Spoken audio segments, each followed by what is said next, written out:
ये तो आप सब जानते ही हैं कि भारतीय अंतरिक्ष अनुसंधान संगठन यानी इसरो का चंद्रयान-3 चांद के दक्षिणी ध्रुव इलाके में सफलतापूर्वक सॉफ्ट लैंडिंग कर चुका है। दुनिया भर के कई ग्राउंड स्टेशन चंद्रयान की लगातार निगरानी ट्रैकिंग के साथ ही उससे कम्युनिकेट भी कर रहे हैं। चंद्रयान-3 के संचालन का नर्व सेंटर बेंगलुरु में मिशन कॉम्प्लेक्स यानी मॉक्स है, जो ISRO telemetry tracking and command network यानी ISTRAC से जुड़ा हुआ है। कई अंतर्राष्ट्रीय अंतरिक्ष एजेंसियां इस अभियान में इसरो की मदद कर रही हैं। मार्क्स जिस ISTRAC से जुड़ा है, वहीं से इसकी निगरानी और कंट्रोल के साथ इसे कमांड देने की व्यवस्था भी की जाती है।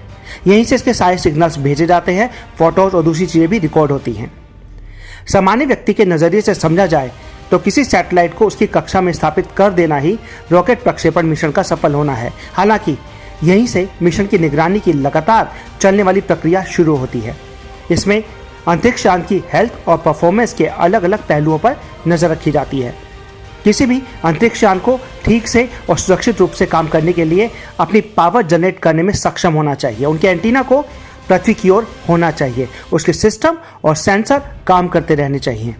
उसे अंतरिक्ष में मौजूद मलबे से दूर रखा जाता है। साथ ही स्पेसक्राफ्ट को शोर तूफान से भी सुरक्षित रखा जाता है। किसी उपग्रह को कक्षा में स्थापित करने से लेकर उसकी ऑपरेशनल लाइफ खत्म होने तक या डी ऑर्बिटिंग के जरिए इसका निपटान किए जाने तक अंतरिक्ष यान की लगातार निगरानी की जाती है। तो आखिर क्या है ट्रैकिंग, टेलीमेट्री और कमांड? रॉकेट और अंतरिक्ष यान को पृथ्वी से दूर प्रक्षेपित करने के बाद जमीनी स्टेशनों और अंतरिक्ष यान, रॉकेट व अंतरिक्ष यान के बीच लगातार संचार लिंक बने रहने पर ही स्पेस मिशन का मकसद पूरा होता है। आसान भाषा में कहें तो ट्रैकिंग और टेलीमेट्री किसी भी अंतरिक्ष एजेंसी की आंख और कान के तौर पर काम करते हैं। कई स्थानों पर मौजूद विशाल एंटीना का इस्तेमाल करके यान का पता लगाना, उसके साथ संचार करना, यान की ओर से भेजे जा रहे डेटा को हासिल करना और यान को कमांड भेजना संभव हो पाता है। तो आखिर ISTRAC क्या करता है? चंद्रमा के साउथ पोल तक पहुंचने की 40 दिन की लंबी यात्रा के दौरान चंद्रयान-3 ने अपने निर्धारित पथ पर चलने के लिए कई अभ्यास किए। यान के ये सभी अभ्यास उन आदेशों पर आधारित हैं जो इसरो की ओर से संचालित ग्राउंड स्टेशनों और उसके अंतर्राष्ट्रीय भागीदारों की ओर से जारी किए जाते हैं। अब बेंगलुरु में स्थित ISRO telemetry tracking command network ISRO के सभी उपग्रह और लॉन्च वाहन मिशनों के लिए ट्रैकिंग सहायता उपलब्ध कराता है। इस केंद्र का उद्देश्य सभी संचालन, रिमोट सेंसिंग और वैज्ञानिक उपग्रहों के मिशन संचालन को अंजाम देना, प्रक्षेपण यान के प्रक्षेपण से लेकर उपग्रह को कक्षा में स्थापित करने तक टेलीमेट्री, ट्रैकिंग एंड कमांड सेवाएं उपलब्ध कराना है। साथ ही ये यान की अंतरिक्ष में कक्षा के लिए प्रारंभिक अनुमान भी लगाता है। इस प्रयास में ISTRAC को इसरो के कर्नाटक में मौजूद इंडियन डीप स्पेस नेटवर्क से सहायता मिलती है। बड़े और सक्षम सभी रडार और संचार एंटीना की एक विशिष्ट सीमा होती है और इस सीमा के भीतर वो ट्रैक और संचार कर सकते हैं। रॉकेट प्रक्षेपण पर नजर रखते समय सैटेलाइट के एक वैश्विक समूह पर नजर रखने या गहरे अंतरिक्ष मिशन पर नजर रखने पर कई सालों से एंटीना की व्यापक कवरेज की जरूरत पड़ती है। ऐसे एंटीना और संबंधित बुनियादी ढांचे को कई स्थानों पर स्थापित करना पड़ता है और इसमें बड़ी रकम खर्च होती है। इसरो के ISTRAC ने भारत के भीतर बेंगलुरु, लखनऊ, श्रीहरिकोटा, पोर्ट ब्लेयर और तिरुवनंतपुरम में ग्राउंड स्टेशनों का एक नेटवर्क बनाया है। इसके अलावा मॉरिशस में भी इसरो का ग्राउंड स्टेशन है। ब्रुनेई, इंडोनेशिया में ISTRAC अपनी सुविधाएं संचालित करता है। हालांकि जब चंद्रयान-3 जैसा अंतरिक्ष यान पृथ्वी का चक्कर लगाता है और दूर तक यात्रा करता है तो स्टेशनों का एक वैश्विक नेटवर्क होना जरूरी है जो ट्रैकिंग सहायता उपलब्ध करा सके। प्रमुख अंतरिक्ष एजेंसियों के साथ इसरो के अंतरिक्ष सहयोग के हिस्से के तौर पर नासा, यूरोपीय अंतरिक्ष एजेंसी और स्वीडिश अंतरिक्ष निगम से संबंधित कई ट्रैकिंग स्टेशन दुनिया भर से चंद्रयान-3 पर नजर रख रहे थे। इनमें हवाई में south point satellite station, California में गोल्डस्टोन, दक्षिण अमेरिका में कोरो, स्पेन में मैड्रिड, ब्रिटेन में गॉनहिली, ऑस्ट्रेलिया में कैनबरा शामिल है। भारतीय और विदेशी स्टेशनों से लगातार ट्रैकिंग सुनिश्चित करती रही है कि चंद्रयान-3 अंतरिक्ष यान एक समय में एक या अधिक स्टेशनों पर दिखाई दे तथा उसकी निगरानी की जा सके, जिससे उसे सुरक्षित रूप से चंद्रमा की ओर लैंड कराया जा सके। किसी अंतरिक्ष यान के साथ संचार करने के लिए लाइन ऑफ विजन की जरूरत होती है। इसका मतलब है कि जमीन पर मौजूद एंटीना को अंतरिक्ष में मौजूद उपग्रह की ओर एक रेखा में रखा जाए।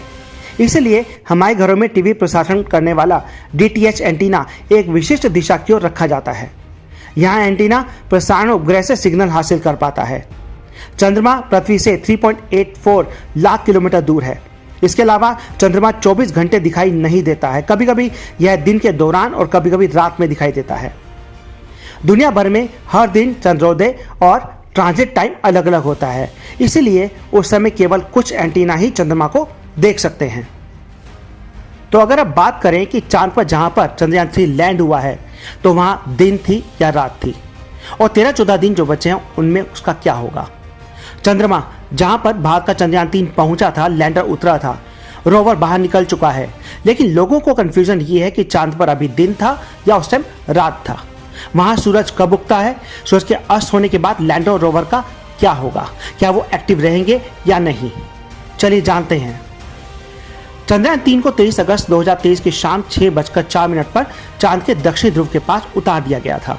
उस समय वहां पर सूरज उग रहा था, क्योंकि इसरो की प्लानिंग थी कि चांद के जिस हिस्से पर चंद्रयान 3 के लैंडर और रोवर उतर रहे हैं वहां अगले 14-15 दिनों तक सूरज की रोशनी पड़ती रहे, यानी उस टाइम वहां पर दिन है जो अगले 12-13 दिन तक जारी रहेगा। लेकिन अब बात आती है कि अंधेरा होने के बाद क्या होगा। चंद्रयान 3 के लैंडर और रोवर में सोलर पैनल लगे हैं जो सूरज से ऊर्जा लेकर खुद को चार्ज कर रहे हैं। इन्हीं पैनल के जरिए उन्हें ऊर्जा भी मिल रही है।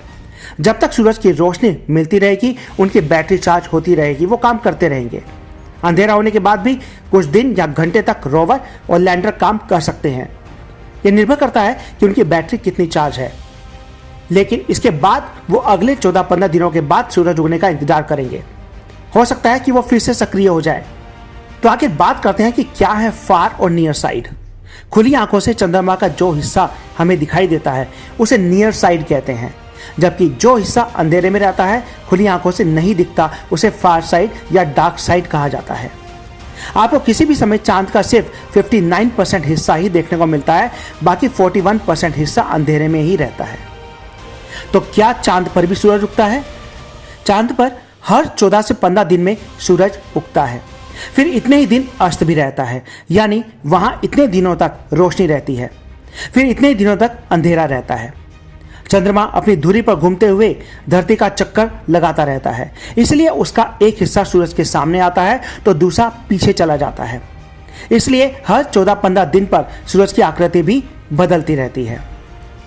तो अब बात करते हैं कि चांद पर आखिर कितने लोग गए थे। धरती के इकलौते प्राकृतिक उपग्रह चंद्रमा पर अब तक 24 इंसान गए हैं, जिनमें से 12 लोगों ने मून वॉक किया है, यानी 3.84 लाख किलोमीटर दूर इस छोटे ग्रह पर चहलकदमी की है, वो भी धरती से 1/6 ग्रेविटी यानी कि 1/6 ग्रेविटी वाली स्थिति में उछलते हुए। ये सभी 24 लोग अमेरिकी थे। अब तक चांद पर कुल 111 मिशन भेजे गए, जिनमें से 66 सफल हुए हैं, 41 फेल हुए थे, बाकी को आंशिक सफलता मिली थी। अब बात करते हैं चांद पर जाने वाले अगले मून मिशंस की। अगर हम अमेरिका की बात करें तो कमर्शियल लूनर पेलोड सर्विसेज यानी कि CLPS, लूनर ट्रेलब्लेजर, वाइपर यानी volatiles investigating polar exploration rover और आर्टेमिस 2, ये सभी मिशन अगले 1 साल के अंदर जाएंगे। अगर चीन की बात करें तो 2024 से 2027 के बीच अपना चांगे 6, 7 और 8 मिशन भेजेगा। चीन इस साल चंद्रमा पर अपने स्टेशन और सैटेलाइट्स के बीच संपर्क साधने के लिए lunar communication and navigation satellite constellation भेजने वाला है। वह चांद से संपर्क स्थापित करने के लिए कई सैटेलाइट्स का जाल बिछा रहा है। चीन इस साल चंद्रमा पर अपने स्टेशन और सैटेलाइट्स के बीच संपर्क साधने के लिए lunar communication and navigation satellite constellation भेजने वाला है। वह चांद से संपर्क स्थापित करने के लिए कई सैटेलाइट्स का जाल भी बिछा रहा है। अब अगर इजराइल के बारे में बात करें तो 2024 में बैलिस्टिक 2 लॉन्च हो रहा है। यह एक ऑर्बिटर और लैंडर मिशन होगा, जिसमें संभवतः 2 लैंडर और एक ऑर्बिटर होगा। ऑर्बिटर मदरशिप होगा। लैंडर चांद के 2 अलग अलग हिस्सों में उतारे जाएंगे। यह कई सालों तक चलने वाला मिशन है, जिनमें एक साथ पहली बार 2 लैंडर भेजे जा रहे हैं। तो दोस्तों, अगली वीडियो में फिर मिलते हैं कुछ और इंटरेस्टिंग फैक्ट और न्यूज़ के साथ। अगर आपको वीडियो पसंद आए तो लाइक शेयर सब्सक्राइब जरूर करें। Thank you.